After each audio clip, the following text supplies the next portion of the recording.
Hi, this is Kelly from Petaka Kelly and Play Learn Talk.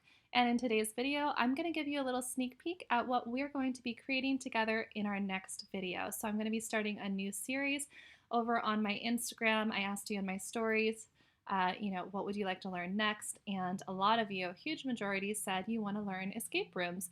So I have not personally created an escape room, so I will be creating Watch Me Create very soon on creating my first escape room. I've done extensive research on escape rooms, and I have lots of great ideas for you to learn how to make a really cool escape room. So this is one of the ways you can incorporate some mystery into a future escape room. Leave a comment below if you are currently working on one or if you are excited to start learning how to make one.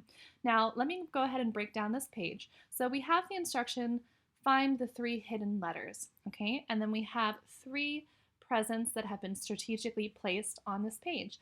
Now, my first instinct would be, okay, these letters are going to be hidden under the presents, but this is an escape room, so it has to be a little bit more clever than that, right? So these 2 presents are actually just images that are not going to be movable whatsoever. So it's intended to create a little confusion. Okay, so you click on it, nothing happens. Okay, maybe we go over here, nothing happens. Here we have text box that we have to type in the correct letters in the correct order in order to get out, okay, or get on to the next page. So here we have our middle present, which is a little bit larger. It's kind of a subtle clue that this is going to be more special than the other 2.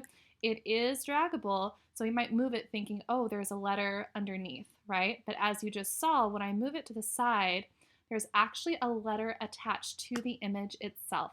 So what we're going to be learning tomorrow is how do you make an image and attach text to it so that they move together, okay?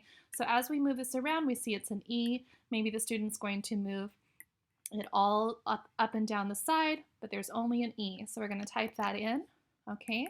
And we move it up. Here we discover a T.